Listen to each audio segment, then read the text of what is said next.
আপনার বাবা মারা গেছে, তাদের তরফ থেকে একটা মসজিদ বানায় দেন, মসজিদে একটা কিছু করে দেন, মাদ্রাসা একটা কিছু করে দেন, একটা গাছ লাগাই দেন, একটা গরিবের একটা রিক্সা কিনে দেন, একটা কালভার্ট বানায় দেন, একটা সদকা জারিয়ামূলক কোনো কাজ করে দেন, এটার সব তিনি পেতে থাকবেন। এই অযথা 3 দিন 40 দিন দিন ঠিক করে ক্ষণ ঠিক করে মানুষ ডেকে জিয়াফত খাওয়াবেন, শ্রাদ্ধ অনুষ্ঠান অনুসরণ করে, এতে সব হবে না, বরং কি হবে? গুনাহ। এলাকাবাসী যে মারা গেছে তার ছেলে মেয়ের কাছে, পরিবারের লোকদের কাছে 7 দিনা 3 দিনা 40 দিনা নাম দিয়া বিভিন্ন রকমের জিয়াফত খাওয়া, এটা হলো বেদাত। বাংলাদেশের সবচেয়ে বড় বেদাত এটা। এর চেয়ে বড় বেদাত বাংলাদেশে নাই। মানে এই বেদাত ঘরে ঘরে জায়গায় জায়গায় না করলে বলে কি ছেলে রেখে গেছে, কারোর একটা হাতও ধোয়াইলো না, এরকম ছোট লোক আছে না নাই? এগুলো না জায়েজ কথা। আরে ভাই, মানুষ খাওয়ায় হলো খুশি হলে। মানুষ খাওয়ায় কখন? বিয়ে করছেন, নতুন বউ ঘরে আসছে, খুশির চুটে অলিমা খাওয়ান। ছেলে 12 রেজাল্ট করছে, খুশি হয়ে মানুষের মিষ্টি খাওয়ান। মানুষ খুশির চুটে সাধারণত একজন আরেকজনকে খাওয়ায়। আমার বাপ মরছে, মা মরছে, প্রিয়জন মরছে, আমি কি খুশি যে আমি আপনাদের খাওয়াবো? যে মানুষ বখিল বলে বলুক, কৃপণ বলে বলুক, আমার বাপ মা মারা গেছে, এলাকাবাসী তোমাদের আমি অন্তত খাওয়াইতেছি।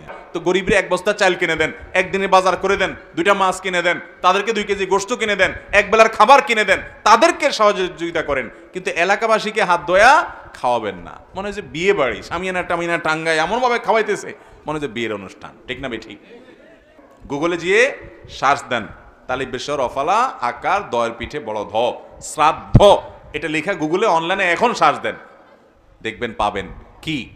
হিন্দু ধর্ম মতে কোনো মানুষ মারা গেলে ওই মৃত মানুষের তরফ থেকে আত্মীয় স্বজনরা যদি লোকজনকে না খাওয়ায়, তাহলে তারা মনে করে ওই লোক স্বর্গে খাওয়ান পায় না, এজন্য খাওয়ান লাগে।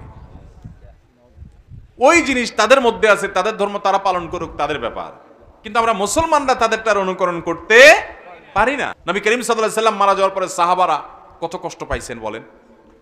ওনারা মদিনাতে কয়টা গরু কয়টা ওঁট জবাই করে মানুষ খাওয়াইছেন, খবর বাইর করে। তারা জাল হাদিস বাইর করেন তো পান কিনা? পাবেন না।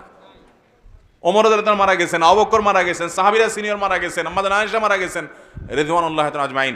কই সাহাবীরা কেউ জিয়াফত করছেন? দেখেন তো দেখি। এটা মুসলমানদের কালচার না, কিন্তু এটা বুঝান যায় না মানুষকে। আল্লাহ তাআলা আমাদেরকে বুঝার তৌফিক দান করুন।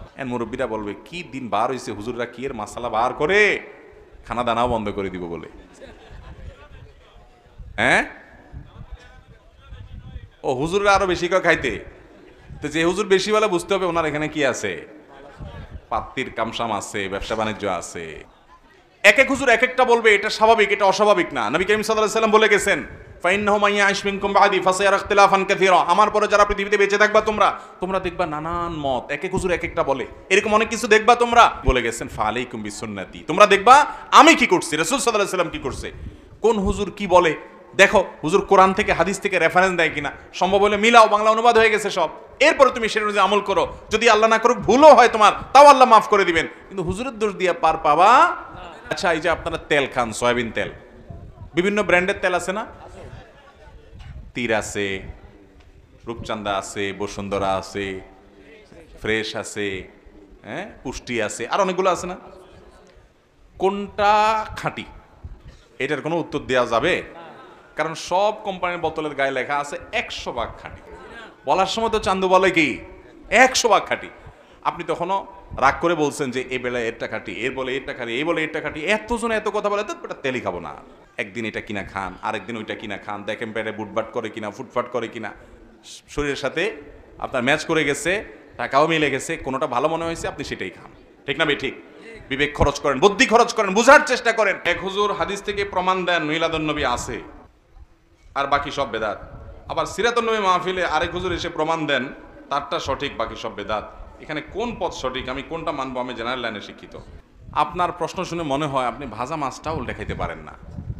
আপনি এত সোজা সরল মানুষ যে হুজুররা একজন আপনারা হাইকোর্ট দেখায়, আরেকজন সুপ্রিম কোর্ট দেখায়, আপনি কোন দিকে যাবেন কুল পাচ্ছেন না।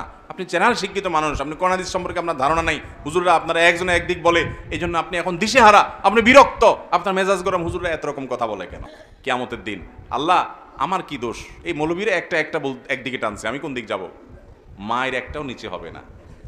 আল্লাহ বলবে দুনিয়ার সব ঠিকই বুঝছো, শুধু ইসলামটার বেলা আসলে হুজুরদের দোষ দিয়া বলছে, হ্যাঁ হুজুররা একটা বলে আমি কোনটা করব। দুনিয়াটা তো ভালোই বুঝেন মাশাআল্লাহ, শুধু আখিরাতের বেলা আসলে, ইসলামের বেলা আসলে শুধু হুজুরদের গায়ে সব দোষ দিয়ে আপনি ফেরেশতা হয়ে যান। আমরা কোন দিক যাব? বাহ, আল্লাহ আপনাকে আকল বিবেক দিছে না দেয় নাই? সাত সমুদ্র 13 নদী পার হইয়া নামটাও লিখতে পারে না, 1 2 3ও চিনে না, এই লোক সৌদি আরব চলে গেছে। আছে না নাই? ইসলাম বোঝার জন্য কয় হুজুরের কাছে গেছেন, কয়টা কিতাব খুলছেন, কয়টা কোরআন খুলছেন, হুজুরের কাছ থেকে দলিল খুঁজছেন, ভালো করে 10 হুজুরের কথা শুনে কোনটা সঠিক মনে হয়, কোনটা নবীজির সাথে মিলে, কোরআনের সাথে মিলে, এটা একটু যাচাই করার চেষ্টা করি, একটু চেক করার চেষ্টা করি, ক্রস চেক করার চেষ্টা করি কয় জায়গায় গেছেন। 50 টাকার লাউটা কিনবো, এটা যেন ভেজাল না হয়, এজন্য আমি টিপা দেখি, তাই না? আলু পটল কিনেন, এত চেক করেন। আমাদের কাছে ইসলামটার দাম আলু পটল আর লাউ চাইতে কম হয়ে গেছে।